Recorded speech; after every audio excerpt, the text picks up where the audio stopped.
Some sort of conclusion reached, a punishment level today against Missoula Representative Zoe Zephyr from House District 100. Now, the question that we had entering today here in Helena was, how big would that punishment be served up by the House Republicans? And would they go as far as, let's say, Tennessee Republicans, who 3 weeks ago actually expelled two of their own members from the Tennessee House of Representatives over their comments of the Nashville shooting? Would a censure happen for Representative Zephyr?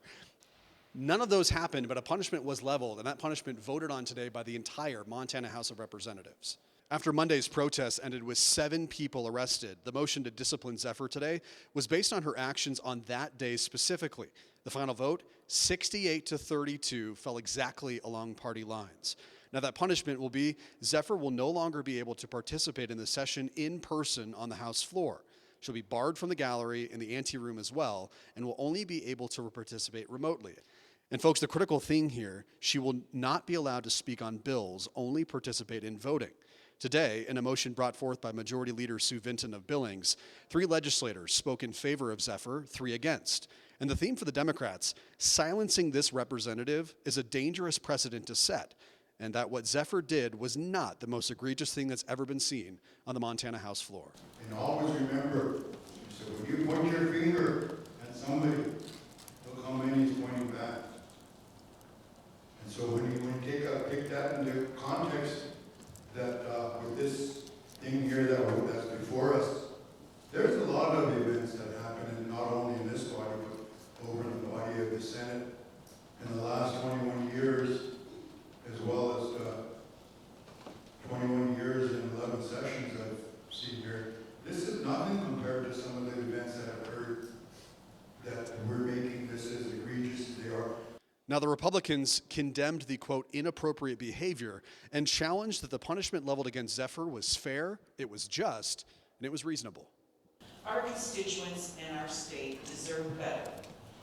They deserve our full attention, and this institution and body deserve the respect of all its members.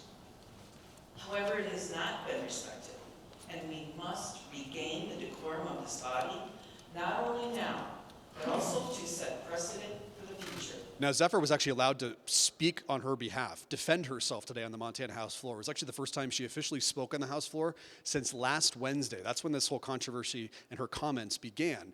Here's a little bit of what she had to say in her 5-minute speech. Let her speak.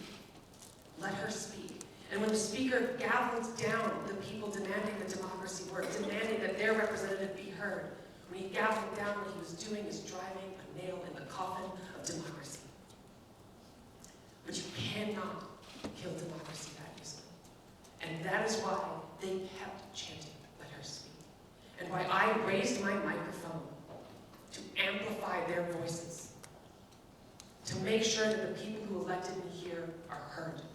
And that when this body seeks to pass bills that harm our community, that get us killed, that this body is held accountable for those actions. And folks, I can tell you that the mood around the state capitol today in Helena was filled with solemnness, disappointment, a little bit of frustration on both sides. This was a topic that they actually had to deal with instead of doing their jobs and why they're here today, representing the people of Montana and doing the people's business here in the Treasure State. Reporting in the Capitol, Ben Weinman, Nonstop Local.